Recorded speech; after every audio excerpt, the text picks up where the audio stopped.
खाना भात के टल्लै परेर बसेर हेरिरहेछस् जन्मदिको भात कति खाइराख्ने जन्मदिको भात कति खाइराख्ने यति किन तताइदिने त मारे ढुङ्गाले टाउकोमा ट्याक्क हनेर त पढ्ने मान्छेले किन रक्सी खान पर्यो त पढ्ने मान्छे किन रक्सी खान पर्यो त किन सोध्नुहुन्छ त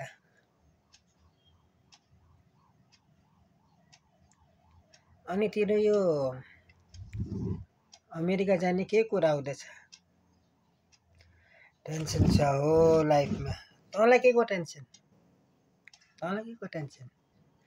उहाँ काठमाडौँमा केटी पछि लाएर हैरान छ अब डिग्री पढे केटा केटी पछि त लाग्नु पर्यो नि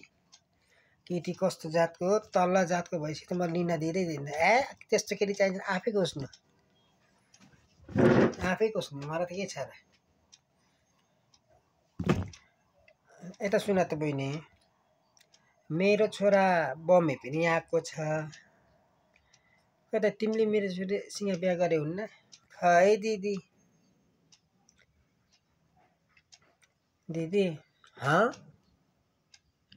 भोलि बिहान दाई भाउजू भेना सबै आउनु है खाना खानुको लागि मलाई त माछा मांस भन्नै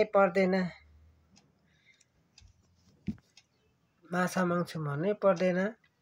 अनि बरु यसो गर तिमीले बिहे गरे हुन्न कति सहेर बस्छौ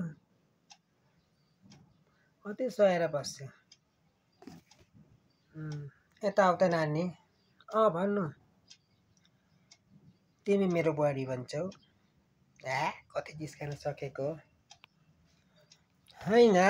राखेको ठाउँमा एउटा रक्सीको बोतल छैन कसले खायो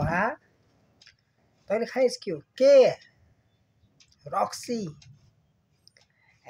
चाखेको मात्रै हो चाखेर नि 3 बोतल रक्सी सकिन्छ यता सुन त त्यो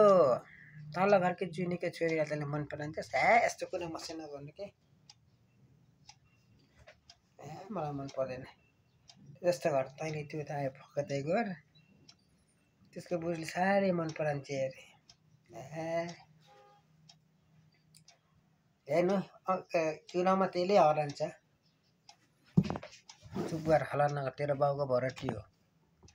बुझिस् ल गएँ म